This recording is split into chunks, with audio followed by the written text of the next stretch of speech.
Aalis ka? Samahan ko si nanay mag-grocery. Papasama eh. Sige lang ako. May sasabihin muna ako sa'yo.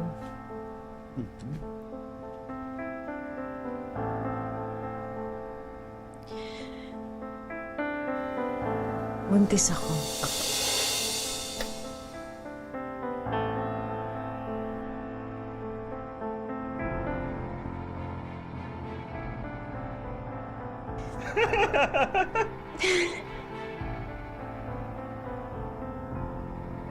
Ibig sabihin magiging tatay na ako.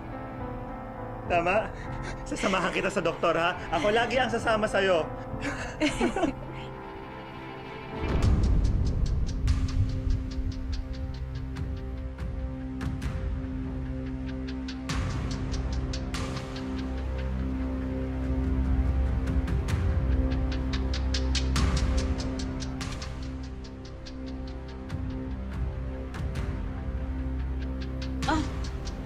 Buhatin mo to.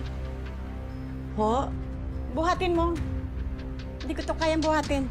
Nay, diba sinabi ko na po sa inyo, bawal ho ako magbuhat na mabibigat. Buntis ho ako, Nay. Alam ko, buntis ka.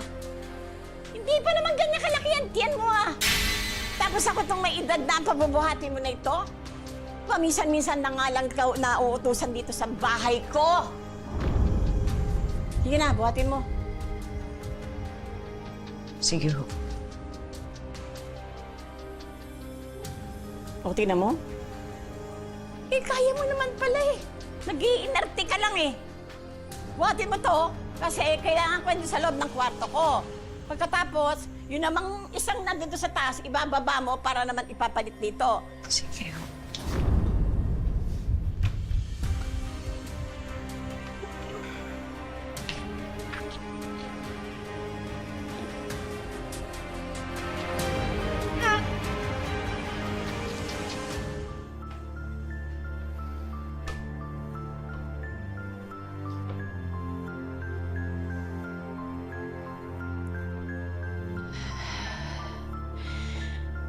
Tapos na ho, Nay.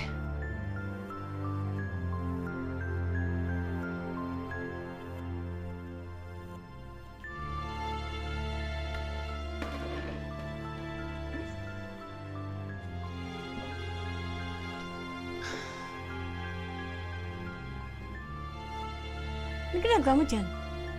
Ba't ka nakaupo? Nilipat ko na ho yung silya sa taas. Yung nasa taas. Bakit hindi pa nakababa?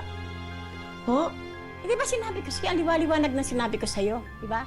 Yung silya dito, ipapanik mo doon, at yung nasa taas, ang ibababa mo ito. Sige na. Kumilos ka na! Pakatamad, napakabagal, gumalaw. Litlit pa naman ang tiyan eh. Sige na!